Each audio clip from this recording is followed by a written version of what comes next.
şuğunku toymazlarına sahnamıza çağırıp, ilki bilen toymazın kadar mihmalları menna şuğunku toymazı bir sunuğu adamlanmalı, yaşıllanmalı. Bizim medeniyetimizde, sunuğutumuzda ulu koşun adamlar şulon hemmeti. Aytma deyip köküyünü etmeliler. Menna şi toylu unna davaradı, unna yaşıllanmadım. Hemmetin çağırıpın geliyor. Hoca Durdun Arlif, Türkmenistan'ın halk artisti. Jerenjani işi devletin başkanına mutlama gelen bizim sevgili kini rejissörümüz, ulu hürmetli şuurku toymazda çağırıyor. Bilbil Mehmedov kini rejissörümüz, ulu hürmet bilen sevgili aktörlerimiz, rejissörlerimiz, toymazın kadar mihmanları. Türkmenistan'ın halk artisti Gülşirin Alışanova, Leyla Şadurdiyeva, halk artistlerimiz. Ulu hürmet bilen tedbirlik şağırıyan toymazın kadar mihmanları. Kerim Burman Ali, Türkmenistan halk artisti. Gassan Mamedov, halk artistlerimiz gelin. Taş Mehmet Gölüyev, benim acayip rejissörlerimiz toymazın kadar mihmanları. Kaan Nurdi Berdiyev, ulu hürmet bilen Arfarslan adına tiyatrının yolu baştı. Hemmemiz gelip Jeren Durdivnani her sunuğu da adamları toymazın kadar mihmanları yadır, kutluyadır. Hemmemiz berik çağırıyan, hemmemiz onun toymazın kadarlığına şuğunku toymazı aydımsıranmalı. Şu aydımsıranmalın hemmeti estradamızın yıldızları. Şu an hemmemiz çağırıp birlikte vaktimiz katkâne gider. Yönetile oylayan format in yukarıda. Getemizin üstünne estrada yıldızlanmalı. Şu sunuğu da adamları hemmeti Jerenjan'ın yol başlığına kıyına halifamız şuğun toy diye Jeren Durdivna onun yüreğimizdeki en güzel sözleri bugün aytman bolur mu? Bolmaz. Toymazın kadar mihmanlarına görüyorlar mı? Hemmeti bizim acayip sunuğu da adamları en yukarı derecedeki aktörlerimiz, artistlerimiz ayrımsılanmalı. Ben şu toylu gününe davranı gününe toymazın kadar mihmanlar ulu hürmet bilenine şu acayip gününe Gülşirin Alışan'la yanımızda Hoca Durdun Arlif.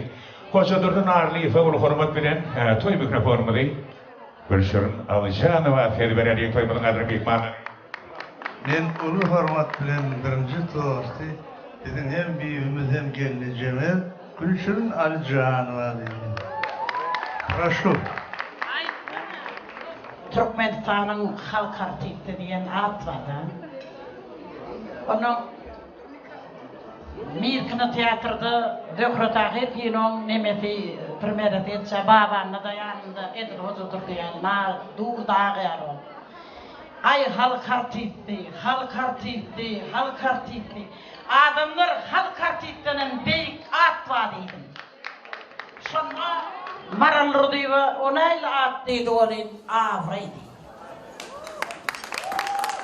Halk artisti alıp bulur.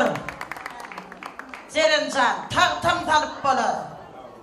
Yönü avrayı başladı. Sol ulu avrayla bir eğitim Jeren Durdivna. Nemçin men onu beyik dağda deneyem. Jeren'den korkamak men Jeren menden küçük urban bilen föğün. Yönü Jeren tuğulümü sunğutta berilenine qadandan hemme taraflayın bana berilipti. Ay biri bedirala valya, biri fısıkla valya, biri çençela valya, şulay yönü bedirala faltala valya yani. Tuğulümü aydım ama aydı otuyor yani Türkmenistan'ın at kazanan artisti belli tansiyor. Maktap Karayfi hem engden tanıyanız dünyanın derecesinden çıkıp 5 kadar baydı kandırıp birinci Mecda Narod Festival'ın alıp gelen oğlun begen yakıvını yap. Şol yana aydiya halifa diye tencerenin toydu görmedim o tendenim o aydiya aydıma deydim ana yana. Yine yüzden aydı atıyor. Tuğulemi ödüm şu boy aydiya o nemeden oktu ya. Diska bilen yene bilen. İyicilik yıktık da olmayın bana. Benim koydu da neyme baltaya da gittim aydana dedim Jeren aydan balanda. Esrat aydım aydandır da dedim. Ay halifa tendin lonni. Yani iyi vatlet de kavu oturup sataydı.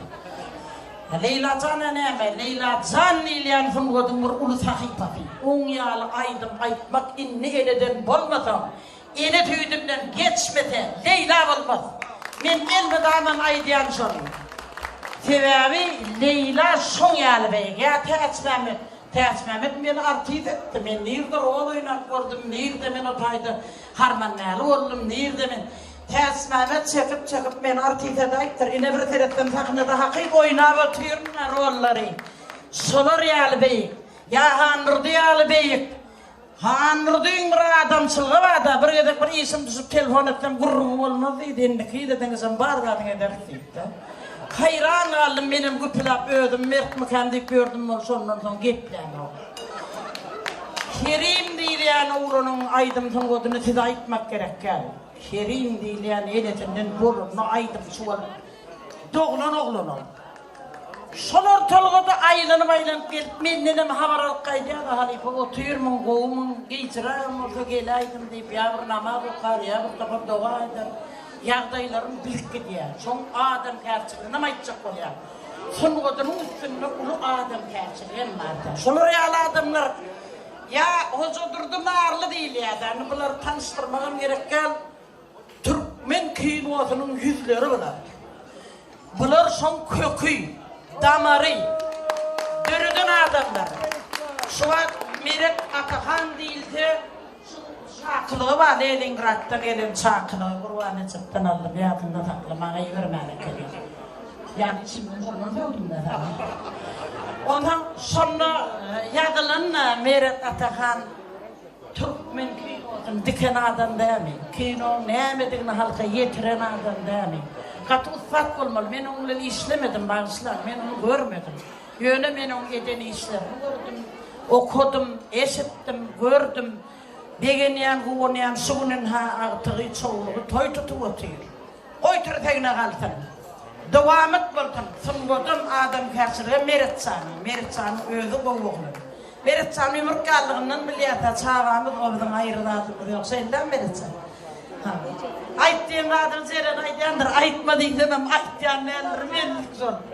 Son yani. Şun kugun zeren Sani. Toyunu kutlayan. Arsalamın adını. Türkmen Medeniyet Enstitüsü'nün ehli okuyucularının adını. Sigorta çıkıp gürleyebilmediklerinin adını. Bir neyse şairtlerim oturuştaydı. Şoların adından. Sen nereye gelmedin Bahar? O bizden nereye alıp durdun? Bahar Hocayva, gel be. Gelirliğe kanay. Bahar Hocayva, Türkmen'in yüreğinin ornağınaydım çık. Türkmen'in söygüsünü kazanan aydımçı. Ödüm üyütken o adam kendisine. Kâvirlemez ötü verdik, kulol verdik, üyüt güyer. Şeyle bir üyüt güyer. Son için adam kendisine var. Sıngodu var, senedi var, dosyar var, iyiliğini var. O adam beyiktir. Zerincan, toyunu tüyt yürükten kutluyor. Canın sağ olsun birinci bilen. Ömrün uzak olsun ikinci bilen. İlmidama yaman onuna bolmasın. Dine yaxşı onun Florial beyik ustaatlar toyunu bedetin. İn pet mihmanına men yalı olsun. Sen mi? Sağ ol.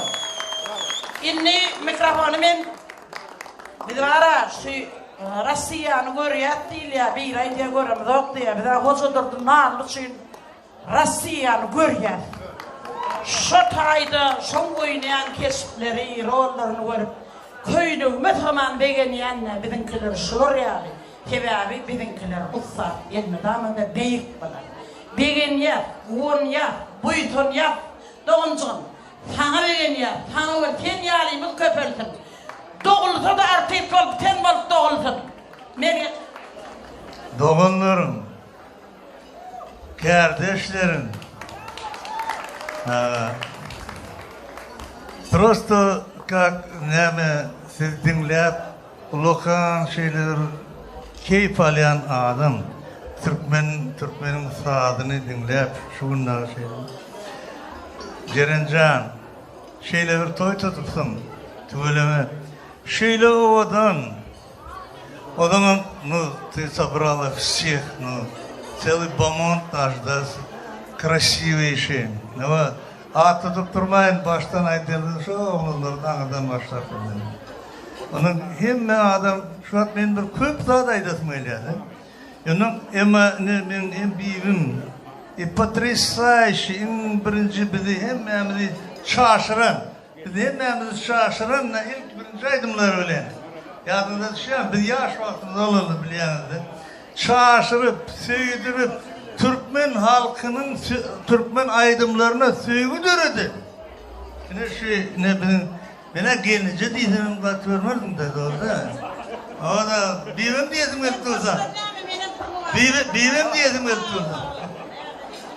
Şu yaş vaktimizde en birinci, şimdi Cerencan, köp sözler ayttılardı. Ben şuna yemesine koşulayım. Yana ortada bir gürüm var. Я бы хотел сказать тебе, за все, что вы сказали, за все прекрасное сказать. И ведь еще все равно осталось недосказанное. Вот я бы хотел сказать вам вот это недосказанное, вот если бы мы были рыбта, недосказанное тоже. Почему? Потому что адамlar, men köp aytып bilýän, Cerencan, sen arada, потому что meret bilýär, men Meret Serdarç bilenim, işleştim. Ты знаешь, что мы, как я сказал, мы с тобой фронтовики одни, помнишь? Чуть-чуть, Meret Serdarç, 5 bilenim işleştim, потому что вы киночылар. Я преклоняюсь перед тобой, как перед великой актрисой. Особенно Мухаммед Синхан, hiç adı tutulmayan bir rejissör var. Это удивительный комедийный режиссер. Şu Artıkçalı öyle, великий Artıkçalı oynayan rolünüz var. Я никогда не могу забыть, я ставлю это очень высоко. Высоко, гроссмейстер, Шангали. Ян Кайданом. Спасибо тебе. Я поздравляю тебя от души. Я хочу, чтобы ты çağışkıldın bahsettin. Çağışkıldın aytışmayali. Yamırdım ettin. Nerede Atakan, yaşım Atakan indi. Atam oğlum arkasına yeni de Cerendirdi ve düşya. Onu ağramı vapşı ağramka deyip dur.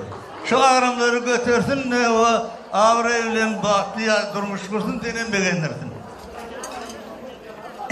Yok. Halipocan tenler son beni gurulaven bilecekler.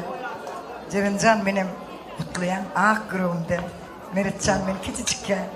Bilmede yatık kaydiyadı gecelerden bile varım. Küçükken öğrenim kuruluptur. Yaşım kuluyulmasın balam. Toyumun mutlu olsun. Alın gelincinden uzak gidin. Ecene bu aktıklar inşallah oğullar kıyılar doğurup verin. Şu ocağı iyi olun. Nesilleriniz önsün. Şu ocağı kuğu gelin olun. Ütgeş gelin olun. Şu yöne yılgırda dur, dine artık doğurdu. Ütgeşik bolla. Neme dilde etti. Meretcan'ın gözünü seyredip, çodatları ödüm an. Cerencan'ım söy. Meret'ten en beter kovar Ceren'i. Ceren'den en beter. Şu Ceren'i kovarsan Meret'ten şeyli kovarır. Şimdi kendi vaktini durmayın, kutlu olsun. Sağ olun halifalarım. Bana şu gün 5 yıl, 10 yıl, 20 yıl veri görmeyen yörün halifalarımızı gördük. Şunun için sovap kadanı atıyorsun başan. Şolun hemezem ütköşüp kovardılar etti, hemezem hasıl bolsun. 3 gün merseden kapıyınızda toydu. Dine kovdilegiler eşit otur, dine kovdilegiler et otur. Hemez hasıl bolsun. Oğlum ayttım, en birinci arzu ediyen adımız atıcakların içinde bir yalpırla otursan dedik de. Şona bir görelim inşallah da. Şu gün kıyın geldi yalpırla. Hani Kerimcan? Şu acayip halifalardan son gurulamak mükemmel. Allah ömrünüzü uzak eylesin. Zer kadırını zergar bilir diye. Zergar gider, zer kalır. Cerende on canın sağ olsun, başın dik bolsun. Balalın baktığına ol. Ocuğunda can sağlık bilen ağız verlik hüküm sürsün. Kalını daşta oranda var. Allah seni öz penasına bağlalığın bilen aman saklasın. Cerencan, doğuncuğum, kursdoşum, ben Cerencan bilen Leningrad'da Bilezce 82. yılın şu gün öçeline bile Cerencan bilen ne kursdoşluğumuz otuyor, Azerbaycan otuyor, Hanakmer, ne Azatcan otuyor, görüydü seni kutlamaya geldik Cerencan. Sen biz için hem halife oldun, Sebebi bizim Okan Nurumuzda bizim starastamızdı Cerencan. Bize kâyeyenem, söyyenem Cerencan'dı. Buluyana yanım. Buluyana yanım Cerencan'dı, pul veriyenem Cerencan'dı. Ministerli Yoşuloğlu'nun pulu yeter hop deyip hat yalayanım Cerencan'dı. Asır memliften pul alayanım Cerencan'dı. Paylayanım Cerencan'dı sebebi starastamızdı. Yatladık oğlunun önüne vardık, oğlunun önüne oturduk, yatlaştık, koğunluğunu yatladık. Koğunu yatlamak en acayip da. Ne halifelere, aydanlarına koşulayan. Şunun bir de yatlama olup kalsın, yenip, ençemeyle, sen bilen, artıklığın bilen, çoğulukluğun bilen oturup yatlamak ikimize hem şu toya atlaşanı hem mesine niyetler etsin. Gene seni toylarda göröyle. Çağacına koğun, meretcanı koğun. Men komşuyum, ben teatrımın kaptırcığına yaşayan, çıktımın meretcanı oraya, girdimin meretcanı oraya. Sebebi bizim rayonumuzda şeyli beyga